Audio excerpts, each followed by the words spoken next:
कामयाबी ने उसमें और हिम्मत भर दी। उसने अपना सिर आगे बढ़ाया और फिर देखते ही देखते उसका पूरा शरीर उस पार चला गया और यहीं से उसकी जिंदगी हमेशा के लिए बदल गई। इस पल को साबित करने के लिए वो 20 साल से तैयारी कर रही थी। जैसे ही काले कपड़ों वाले लोग एक एलियन को गाड़ी में बिठाकर ले गए, वो तुरंत तारों के उस पार लौटी और झटपट अपनी जैकेट उतारकर अंदर पहनी हुई सूट को दिखाया। इसके बाद उसने सड़क किनारे एक टैक्सी को रुकवाकर उस गाड़ी का पीछा करने को कहा। कुछ ही देर में वो एक ऐसी जगह पहुंच गई जिसके दरवाजे के पीछे एक गुप्त संगठन छिपा हुआ था। इतने वर्षों से वो हर दिन इस जगह आने की कल्पना करती थी, इसलिए जब उसने दरवाजा खोला तो पूरी सहजता से खुद को वहां का कर्मचारी बताकर अंदर पहुंच गई। वो सवाल जो उसने बार बार अपने मन में दोहराया था, आज वो बहुत ही शांत और आत्मविश्वास भरे लहजे में पूछे गए और सब मान भी गए। इस तरह वो सीधा उस लिफ्ट तक पहुंच गई जो नीचे की ओर जाती थी। लेकिन जैसे ही वो नीचे पहुंची, बाहर दरवाजा खोलने वाला कुत्ता अचानक बोल पड़ा। जैसे ही एक बुजुर्ग चेतावनी दे ही रहा था, लिफ्ट तेजी से जमीन के भीतर गिरने लगी। जब तक लड़की को कुछ समझ आता, वो पहले ही एक इंट्रोगेशन रूम संपर्क कक्ष में पहुंचा दी गई थी। फिर उसका रिकॉर्ड उस संगठन के प्रमुख के पास पहुंचा। चूंकि उसका रिकॉर्ड पूरी तरह साफ था और वो एक सक्रिय पुलिस अधिकारी भी थी, तो उन्होंने उसका दिमाग मिटा देने की योजना बनाई। लेकिन लड़की ने वक्त रहते सब समझ लिया और छिप गई। उसने प्रमुख को बताया कि उसे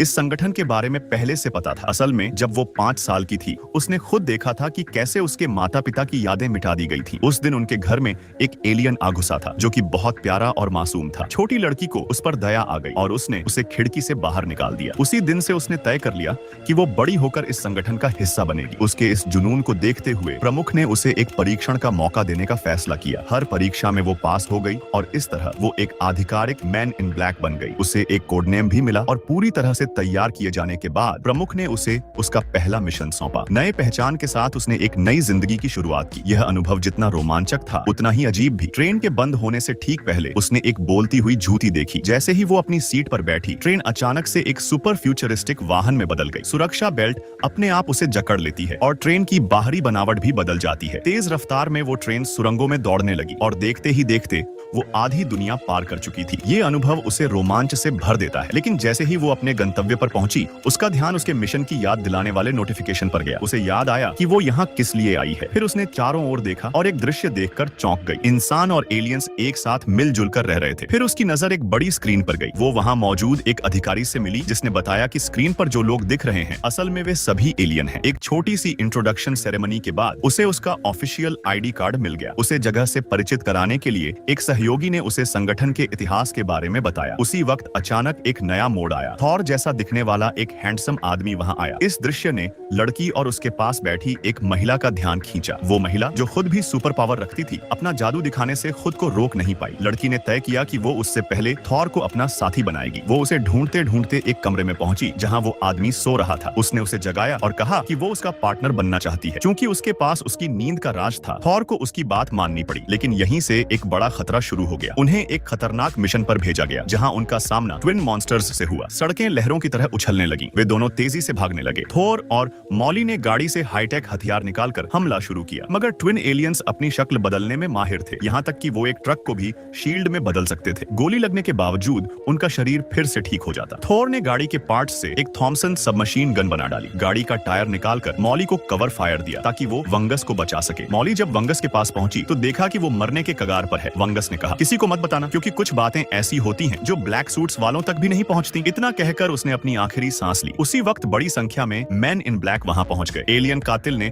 खुद को लाल धुएं में बदल लिया और गायब हो गया। लड़की ने हिम्मत जुट, मिशन फेल हो गया। दोनों वापस मुख्यालय लौटे तो उन्हें बॉस ने जमकर डांटा। मॉली सोच रही थी कि स्थिति को स्पष्ट करने के लिए दस्तावेज निकाल ले, लेकिन वंगस की अंतिम चेतावनी याद आई, इसलिए उसने नहीं खोला। उसने एक फाइल तैयार की जिसमें 2 एलियन किलर्स की जानकारी थी। जानकारी बताती है कि ये दोनों किलर्स ड्रेको कॉन्स्टलेशन तियन लोंगजुओ की ट्विन स्टार सिस्टम से हैं। कुछ साल पहले ड्रेको पर फेंगशु ने अटैक किया और उसे नियंत्रित कर लिया था। इन किलर का शरीर भी फेंगशु की म्यूटेटेड सेल से भरा हुआ है, लेकिन यह साफ नहीं है कि उन्होंने वंगस को क्यों मारना चाहा। सच जानने के लिए थॉर हैमर ब्रदर ने वंगस के शरीर से सेल्स एक्सट्रैक्ट की। मॉली को फिर से क्वीन कहकर स्वीकार लिया गया, लेकिन जैसे ही दोनों एंटीक शॉप से बाहर निकले, उन्हें अपनी टीम ने वही घेराव कर लिया। तो पता चला ऊपर वालों ने देखा था कि मॉली ने वंगस से क्रिस्टल चोरी की, जो कि सच्चे बैकबिया स्टार का सबसे पावरफुल वेपन था। मॉली के पास क्रिस्टल की कोई क्लियरेंस नहीं थी, तो ऊपर वाले को शक हुआ कि वंगस और पूरी घटना का संबंध है। वे तुरंत दोनों की जुईबू शुरू कर देते हैं। थॉर पूरी तरह कंफ्यूज्ड था। मॉली ने सारी बात समझाई, सोचा मॉली भागे, थॉर खुद डिलिबरेटली पकड़वाए, तो मॉली भागी, थॉर सामने आ गए। उन्होंने मो 206 मोटर बाइक सी स्केप किया और कॉन्ग जोंग जंप इंजन दबाकर आसमान की ओर उड़ गए, लेकिन कुछ ही देर बाद फिर काबू हो गए। थॉर फिर कॉन्ग जियानपू करके सहारा डेजर्ट पहुंचे, लेकिन बाइक डैमेज हो गई। उस समय क्रिस्टल अचानक वाइब्रेट करने लगी। थॉर ने क्रिस्टल उठाया और इसे ऑब्जर्व किया। अगले ही पल क्रिस्टल बदलकर एक वेपन बन गया, जिसकी ताकत कम से कम 0.01% में भी इनॉर्मस थी। इस शक्तिशाली वेपन को देखकर थॉर को समझ आ गया कि उनकी टीम उन्हें क्यों हंट कर रही थी। उनका इमीडिएट ध्यान बाइक रिपेयर करना था ताकि डिपार्चर हो सके। लेकिन जैसे ही वे रिपेयर कर रहे थे,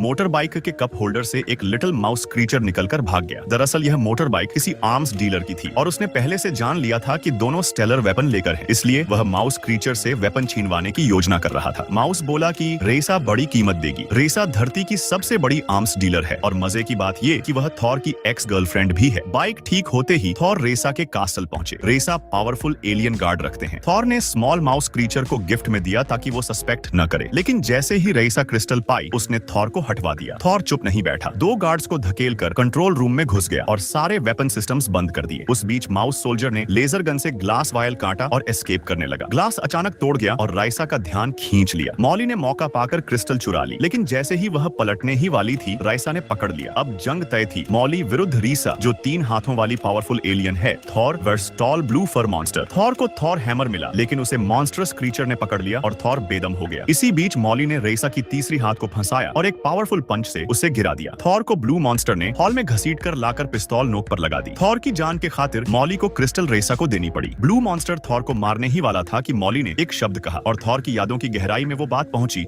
जो 20 साल पहले उस छोटे एलियन ने कही थी। दरअसल वही जो मॉली ने बचाया था, वही अब ब्लू मॉन्स्टर था। दोनों की पहचान हुई और स्थिति पलट गई। मॉली ने क्रिस्टल वापस हासिल कर लिया। जैसे ही वे हेडक्वार्टर्स लौटने ही वाले थे, ट्विन किलर्स फिर आधम के क्रिस्टल छीनना चाहते थे, लेकिन MIB मैन इन ब्लैक के नए एडवांस्ड वेपन्स ने उन्हें मार गिराया। सेलिब्रेशन के बीच मॉली और थॉर को कुछ गड़बड़ सी महसूस हुई। ट्विन किलर्स की अंतिम वर्ड्स थी, हमें रामरो सुधारने की जरूरत थी, जिससे लग रहा था कि वे फोंगशू से कंट्रोल्ड नहीं थे। लेकिन बॉस को दिखाया गया ऑटोप्सी रिपोर्ट कहता था कि उनके सेल्स म्यूटेशन से भरे थे। दोनों ने खोज शुरू की, लेकिन हर रिकॉर्ड डिलीट मिल रहा था और क्रिस्टल भी सेफ बॉक्स से गायब, बॉस भी गायब। तब उन्हें समझ आया कि बॉस ही अंदरूनी दुश्मन था। उसका मकसद क्रिस्टल हाथ लगाना था। तभी आईफिल टावर के ऊपर एक वर्म होल पोएविल्स और हेविली फोंगशू क्रीचर्स उसमें से आ रहे थे, तो थॉर और मॉली धमक आए। फोंगशू वहां पर, बॉस भी वहां जरूर था। थॉर से मॉली ने पूछा कि तुमने फोंगशू को कैसे हराया, पर थॉर को कुछ याद नहीं था। सिर्फ पता था कि उसने फोंगशू को मारा और वह हीरो बना था। जितना याद नहीं, वह मेमोरी सप्रेशन का आफ्टर इफेक्ट था। तो सच इस तरह था, थॉर और बॉस कभी फोंगशू को नहीं हराए थे। बॉस तो फोंगशू द्वारा कंट्रोल था, केवल थॉर ही कंट्रोल नहीं हुए। सच जानकर दोनों टावर की बॉटम तरफ बढ़े। वहां बॉस मिल गया,